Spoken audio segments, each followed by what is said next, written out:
কম্বোডিয়ায় ৫,০০০-এরও বেশি ভারতীয় নাগরিক আটকে পড়েছে বলে খবর। অভিযোগ, বলপূর্বক তাদের দিয়ে মারাত্মক সাইবার অপরাধ করানো হচ্ছে, রাখা হয়েছে কার্যত কৃতদাস করে। আটকে পড়া সেই নাগরিকদের উদ্ধারে অভিযানে প্রস্তুতি নিচ্ছে মোদী সরকার। তাদের কম্বোডিয়া থেকে মুক্ত করার কৌশল তৈরি করেছে কেন্দ্রীয় সরকার। এ বিষয়ে স্বরাষ্ট্র মন্ত্রক একাধিক দপ্তরের সঙ্গে বৈঠক করেছে। রিপোর্টে বলা হয়েছে, স্বরাষ্ট্র মন্ত্রক সম্প্রতি ভারতীয়দের উদ্ধারে বিদেশ মন্ত্রক, ইলেকট্রনিক্স ও তথ্য প্রযুক্তি মন্ত্রক, ভারতীয় সাইবার ক্রাইম কোঅর্ডিনেশন সেন্টার এবং অন্য নিরাপত্তা বিশেষজ্ঞদের সঙ্গে বৈঠক করেছে। বৈঠকে সংগঠিত র্যাকেট এবং আটকে পড়া ভারতীয়দের দেশে ফিরিয়ে আনার কৌশল নিয়ে আলোচনা হয়েছে। জানা গিয়েছে, ডেটা এন্ট্রির কাজ দেওয়ার নামে প্রচুর ভারতীয় নাগরিককে গত মাস ধরে কম্বোডিয়ায় পাঠানো হয়েছিল। লোভনীয় চাকরির আশায় ফাঁদে পা দিয়েই ফেঁসে যায় এইসব নাগরিক।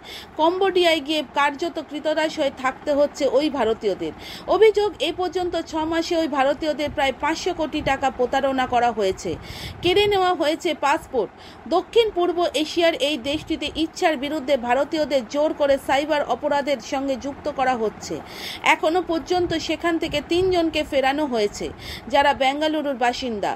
বিষয়টি প্রকাশ্যে আসে যখন রৌরকেল্লা পুরী ৩০শে ডিসেম্বর ২০২৩-এ এক সাইবার ক্রাইম সিন্ডিকেট ফাঁস করে ৮ জনকে গ্রেপ্তার করে।